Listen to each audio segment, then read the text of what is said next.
ඔයාගේ කම්පියුටර් එක ස්ලෝ වෙලාද? software install කරද්දී, internet browse කරද්දී ගොඩක් වෙලා යනවද? එහෙනම් අද මේ වීඩියෝ එක ඔයාට. අද මම මේ වීඩියෝ එකෙන් කතා කරන්නේ ඔයාගේ කම්පියුටර් එකේ ස්පීඩ් එක වැඩි කරගන්න හොඳම ක්‍රම 5ක් ගැන. දැන් මම ඔයාලට කියලා දෙන දේවල් ෆලෝ කරොත් ඔයාගේ කම්පියුටර් එක 10 ගුණයකටත් වැඩි ස්පීඩ් කරගන්න පුළුවන් කියලා මට විශ්වාසයි. මම දිනිත් සංදීප. දැන් ඔයාලට බයිට්ස් එන් වෙතින් වැලියබල් IT lessons සිංහලෙන්ම ඉගෙන ගන්න පුළුවන්. තේරෙන සිංහලෙන්ම IT ඉගෙන ගන්න බයිට්ස් එන් YouTube නාලිකාව දැන්ම subscribe කරන්න. එහෙනම් දැන් අපි බලමු ඔයාගේ කම්පියුටර් එකේ ස්පීඩ් එක වැඩි කරගන්නේ කොහොමද කියලා. අංක 1. කම්පියුටර් එක රීස්ටාර්ට් කරන්න. රීස්ටාර්ට් එකෙන් ටෙම්පරරි ෆයිල්ස් ක්ලියර් වෙනවා වගේම RAM එක රිෆ්‍රෙෂ් වෙනවා. ඒ වගේම ඔයාගේ කම්පියුටර් එකේ ස්ටක් වෙන processes රීසෙට් වෙනවා. එහෙනම් ඊට පස්සේ ඔයාගේ කම්පියුටර් එක ස්ලෝ වුණොත් මුලින්ම රීස්ටාර්ට් කරලා බලන්න. අංක 2. ස්ටාර්ට්අප් ප්‍රෝග්‍රෑම්ස් ඩිසේබල් කරන්න.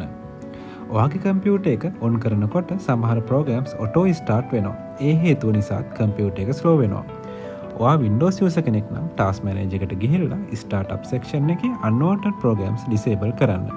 ඒ වගේම ඔයා Mac user කෙනෙක් නම් System Preferences වලට ගිහිල්ලා Users and Groups යටතේ තියෙන Login items disable කරන්න.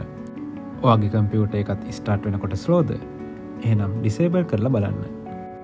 අංක 3. Unwanted files and temporary files clean කරන්න.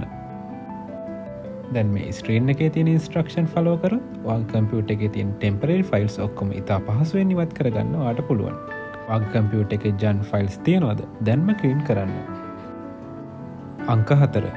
RAM සහ SSD අප්ග්‍රේඩ් කරන්න.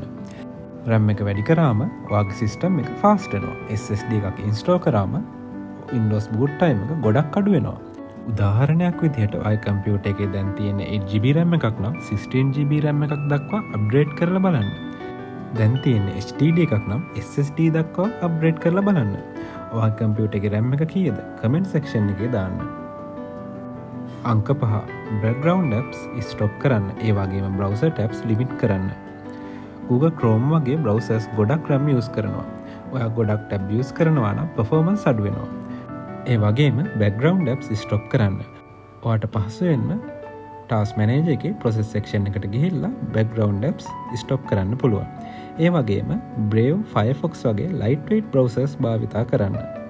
ඔයාගේ browser එකේ tabs කීයක් තියෙනවද? දැන්ම check කරලා minimize කරන්න. අද අපි කතා කළේ ඔයාගේ කම්පියුටර් එකේ ස්පීඩ් එක වැඩි කරගන්න හැටි. මේ ක්‍රම පහ ෆලෝ කරලා ඔයාගේ කම්පියුටර් එකේ ස්පීඩ් එක වැඩි කරලා බලන්න. තව ටෙක් ට්‍රික්ස් දැනගන්න බයිට්ස් එන් YouTube නාලිකාව subscribe කරන්න.